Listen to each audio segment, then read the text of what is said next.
Hello दोस्तों, क्या आप जानते हैं कि भारत के सभी बायोस्फीयर रिजर्व यूनेस्को द्वारा मान्यता प्राप्त नहीं है? और क्या आपको पता है कि यूनेस्को का मैप प्रोग्राम आखिर है क्या? अर्थात मैन एंड बायोस्फीयर प्रोग्राम क्या है? और यह भारत के बायोस्फीयर रिजर्व से कैसे जुड़ा है? कई लोग सोचते हैं कि भारत के सभी बायोस्फीयर रिजर्व यूनेस्को की सूची में है, जबकि सच्चाई बिल्कुल अलग है। इस वीडियो में हम समझेंगे बायोस्फीयर रिजर्व क्या होते हैं, यूनेस्को का मैन एंड बायोस्फीयर प्रोग्राम आखिर क्या है, UNESCO world network of biosphere reserve क्या है, भारत के कितने बायोस्फीयर रिजर्व हैं और उनमें से किन्हें यूनेस्को ने मान्यता दी है। तो इस वीडियो को अंत तक जरूर देखिए, क्योंकि एक ही वीडियो में आपका पूरा कॉन्सेप्ट बिल्कुल क्लियर हो जाएगा। मेरा नाम अनीस है और आपका स्वागत है एकांत आईएएस से यूट्यूब चैनल में। तो हम शुरुआत करते हैं, बायोस्फीयर रिजर्व क्या होता है। तो एक ऐसा बड़ा संरक्षित क्षेत्र जहां पर जैव विविधता, प्रकृति पारिस्थितिक तंत्र और वन्य जीवों का संरक्षण किया जाता है, उससे साथ ही स्थानीय लोगों के सतत विकास और वैज्ञानिक अनुसंधान को भी बढ़ावा दिया जाता है, वह बायोस्फीयर रिजर्व कहलाता है। अर्थात वह क्षेत्र जो बड़ा संरक्षित क्षेत्र होता है, जिसमें जैव विविधता होती है, प्रकृति परिस्थिति तंत्र होता है और वन्य जीवों का संरक्षण। इन तीनों कॉन्सेप्ट को जहां किया जाता है, तीनों गतिविधियों को जहां किया जाता है, जैव विविधता का संरक्षण, पारिस्थितिक तंत्र और वन्य जीवों का जहां संरक्षण किया जाता है, उसे जैव मंडल आरक्षित क्षेत्र कहते हैं। साथ ही यहाँ स्थानीय लोगों के सतत विकास और वैज्ञानिक अनुसंधान को भी बढ़ावा दिया जाता है। बायोस्फीयर रिजर्व को हम तीन पार्ट्स में डिवाइड करते हैं। अर्थात एक पार्ट होता है कोर जोन, दूसरा होता है बफर जोन, तीसरा होता है ट्रांजिशन जोन। कोर जोन होता है वह सबसे आंतरिक भाग होता है। बफर जोन जो होता है वो कोर जोन के चारों ओर का भाग होता है। और ट्रांजिशन जोन जो होता है वो सबसे भारी भाग होता है। तो आइए हम जानते हैं इन तीनों क्षेत्रों के बारे में और इनकी विशेषताएं के बारे में। जैसे कि ट्रांजिशन जोन, स्थानीय लोग निवास कर सकते हैं, खेती कर सकते हैं और अन्य आर्थिक गतिविधियां कर सकते हैं। वहीं जो बफर जोन होता है, ये कोर क्षेत्र के चारों ओर का क्षेत्र होता है। यहाँ अनुसंधान अर्थात रिसर्च हो सकती है, एजुकेशन शिक्षा हो सकती है, प्रशिक्षण और इको टूरिज्म जैसी गतिविधियां हो सकती है। वहीं जो कोर जोन होता है वो सबसे अधिक संरक्षित क्षेत्र होता है। यहाँ मानव गतिविधियां लगभग पूरी तरह से प्रतिबंधित होती है। बायोस्फीयर रिजर्व बनाने के पीछे कुछ उद्देश्य होंगे। आखिर बायोस्फीयर रिजर्व को क्यों बनाया गया और इससे उद्देश्य क्या है? तो आइए, वैसे तो इससे उद्देश्य बहुत सारे हैं, पर हम यहाँ पर इससे तीन मुख्य उद्देश्य को डिस्कस करेंगे। पहला मुख्य उद्देश्य इसका है कंजर्वेशन। कंजर्वेशन अर्थात संरक्षण, पौधों का, जानवरों का, प्राकृतिक आवास का संरक्षण करना। दूसरा रिसर्च एंड एजुकेशन, वैज्ञानिक अध्ययन करना पर्यावरण का, और शिक्षा और मॉनिटरिंग को बढ़ावा देना, ताकि सतत विकास हो पाए, सस्टेनेबल डेवलपमेंट की ओर आगे बढ़ पाए। स्थानीय समुदायों का विकास होना बिना पर्यावरण को नुकसान पहुंचाए।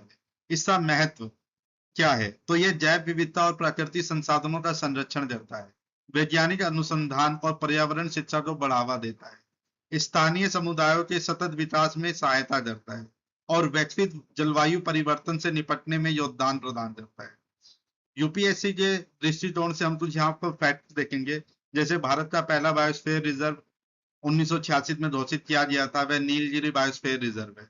ठीक है, वहीं हम देखेंगे कि भारत में अब तक कुल 18 बायोस्फीयर रिजर्व है और इनमें से 13 जो बायोस्फीयर रिजर्व है, ये यूनेस्को के world network of biosphere reserve में शामिल है। इससे अतिरिक्त हम देखेंगे कि भारत में 18 बायोस्फीयर रिजर्व कौन कौन से हैं। तो नीलगिरी बायोस्फीयर रिजर्व, जैसे कि आप देख रहे हैं, पहला बायोस्फीयर रिजर्व जो साउथ में है, नीलगिरी बायोस्फीयर रिजर्व, ये है तमिलनाडु, केरला और कर्नाटक, इन तीनों के क्षेत्रों में सम्मिलित है। वहीं नंदा देवी बायोस्फीयर रिजर्व उत्तराखंड में है। नोक्रेक बायोस्फीयर रिजर्व, अगर आप मैप पे देखेंगे तो नोक्रेक बायोस्फीयर रिजर्व आपको मेघालय में दिखाई देगा। मैप पे ही दृष्टि बनाए रखिएगा और मैप पे ही ध्यान से देखिएगा और उसे याद रखिएगा, क्योंकि कोई भी चीज मैप के पॉइंट ऑफ व्यू से याद करना काफी आसान हो जाती है। आप मैप की तरह देखकर ये अंदाजा लगा सकते हैं कि कौन सा बायोस्फीयर रिजर्व कहाँ है। जैसे कि जब बात होगी कि नॉर्थ में कौन से बायोस्फीयर रिजर्व है, तो आपको याद आ जाएगा कि नॉर्थ में दो बायोस्फीयर रिजर्व है। नंदा देवी बायोस्फीयर रिजर्व जो उत्तराखंड में है, ठीक है। वहीं कोल्ड डेजर्ट बायोस्फीयर रिजर्व जो हिमाचल प्रदेश में है। तो ऐसे ये देखना काफी जरूरी होता है और काफी इंपॉर्टेंट होता है। तो हम देख रहे थे gulf of Mannar biosphere reserve, तो जो तमिलनाडु में स्थित है। सुंदरवन बायोस्फीयर रिजर्व जो वेस्ट बंगाल में है। मानस बायोस्फीयर रिजर्व जो आसम में है। वहीं great Nicobar biosphere reserve Andaman और निकोबार आइलैंड में है। ये भारत का इकलौता आइलैंड बायोस्फीयर रिजर्व है। ठीक है। सिमलीपाल बायोस्फीयर रिजर्व ये उड़ीसा में स्थित है। अगर हम डिब्रू सैखोवा बायोस्फीयर रिजर्व को देखेंगे तो ये आसम में है। और दिहान दिबांग बायोस्फीयर रिजर्व अरुणाचल प्रदेश में है। पंचमढ़ी बायोस्फीयर रिजर्व जो है वो मध्य प्रदेश में स्थित है। कंचनजंगा बायोस्फीयर रिजर्व वो आपको सिक्किम में मिलेगा। वहीं 13वें नंबर का बायोस्फीयर रिजर्व है। आप मैप पे 13 नंबर ढूंढने की कोशिश कीजिए और देखिए जी 13 नंबर का बायोस्फीयर रिजर्व कहाँ है। तो ये अगस्त्य मलाई है जो कर्नाटक में स्थित है। वहीं अचानकमार अमरकंटक 14 नंबर पे है और ये छत्तीसगढ़ और उड़ीसा में स्थित है। सॉरी, छत्तीसगढ़ और मध्य प्रदेश में स्थित है। Great Rann of Kutch biosphere reserve Gujarat में स्थित है। Cold desert national park Himachal Pradesh में स्थित है। सीसाचलम हिल्स आंध्र प्रदेश में स्थित है। पन्ना बायोस्फीयर रिजर्व मध्य प्रदेश में स्थित है। इससे अतिरिक्त हम देखेंगे इन बायोस्फीयर रिजर्व को कि रीजन वाइज इसका डिस्ट्रीब्यूशन कैसे हुआ है। जैसे कि नॉर्थ में 2 बायोस्फीयर रिजर्व है। नंदा देवी बायोस्फीयर रिजर्व जो उत्तराखंड में है और कोल्ड डेजर्ट बायोस्फीयर रिजर्व जो हिमाचल प्रदेश में है। वहीं हम नॉर्थ ईस्ट की तरफ जाएंगे तो वहां पर हमें 5 बायोस्फीयर रिजर्व मिलेंगे। नोकरेक, मानस, दिब्रू सैखोवा, दिहान दिबांग, कंचनजंगा। जब हम ईस्ट की तरफ जाएंगे तो हम देखेंगे कि वहां 2 बायोस्फीयर रिजर्व है। सुंदरबन बायोस्फीयर रिजर्व और सिमलीपाल बायोस्फीयर रिजर्व। जब हम देखेंगे कि आइलैंड रीजन का बायोस्फीयर रिजर्व तो वहां पर सिर्फ एक ही मिलेगा जिसे हम बोलेंगे ग्रेट निकोबार बायोस्फीयर रिजर्व। जब हम साउथ की तरफ देखेंगे तो वहां पर हमें 4 बायोस्फीयर रिजर्व मिलेंगे। नीलगिरी, गल्फ ऑफ मन्नार, अगस्त्य मलाई, सीसाचलम हिल्स। जब हम सेंट्रल की तरफ देखेंगे तो यहाँ पर 3 बायोस्फीयर रिजर्व हैं। पंचमढ़ी, अचानकमार अमरकंटक और पन्ना बायोस्फीयर रिजर्व। काफी बार ग्रेट निकोबार बायोस्फीयर रिजर्व तो हम सेंट्रल की तरफ काउंट कर लेते हैं कि ये सेंट्रल बायोस्फीयर रिजर्व है, परंतु इसे हम सेंट्रल में भी काउंट कर सकते हैं और आइलैंड रीजन में भी काउंट कर सकते हैं। सेंट्रल रीजन और आइलैंड रीजन दोनों में इसे काउंट कर सकते हैं। तो वहीं वेस्ट की तरफ जो बायोस्फीयर रिजर्व है वो सिर्फ एक है जो है great Rann of Kutch biosphere reserve जो गुजरात में स्थित है।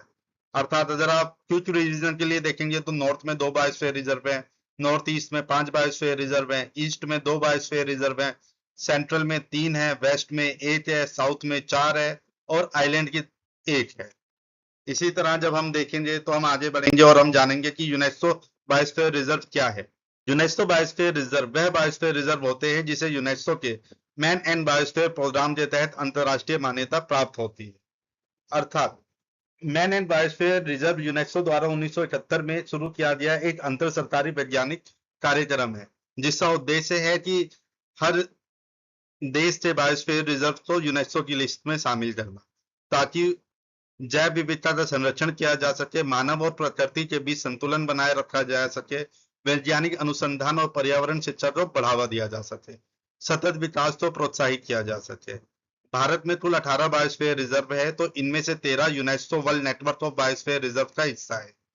अब ये भी एक जानने की जरूरी बात है कि कोई भी बायोस्फीयर रिजर्व जब यूनेस्को की सूची में शामिल हो जाता है, यानी कि यूनेस्को से मान्यता मिलने के बाद किसी क्षेत्र का स्वामित्व नहीं बदलता, परंतु उसे अंतरराष्ट्रीय पहचान और संरक्षण को बढ़ावा मिलता है जिससे कि इको टूरिज्म बढ़ सके उस क्षेत्र में और वहां के स्थानीय लोगों को विकास हो सके। अब हम देखेंगे कि यूनेस्को के बायोस्फीयर रिजर्व में इंडिया के कौन कौन से बायोस्फीयर रिजर्व शामिल हैं। तो यूनेस्को के बायोस्फीयर रिजर्व में 13 बायोस्फीयर रिजर्व शामिल हैं। Nilgiri, Nanda Devi, gulf of Mannar, Sundarban, Manas, great Nicobar, Simlipal, Dibru Saikhowa, Dihang Dibang, Kanchenjunga, Agasthya Malai, Panna और cold desert national park biosphere reserve. इससे अतिरिक्त हम देखेंगे कि कौन से बायोस्फीयर रिजर्व ऐसे हैं जो यूनेस्को की सूची में शामिल नहीं है। तो पहला है Achanakmar Amarkantak biosphere reserve, great Rann of Kutch biosphere reserve, Pachmarhi biosphere reserve, Seshachalam hills और नौकरे। ये 5 बायोस्फीयर रिजर्व यूनेस्को की लिस्ट में शामिल नहीं है। आज की इस वीडियो में सिर्फ इतना ही। अगर ये वीडियो आपको पसंद आई हो तो वीडियो को लाइक करें और चैनल को सब्सक्राइब करें। आपका एक लाइक हमारे प्रोत्साहन के लिए काफी जरूरी है। धन्यवाद।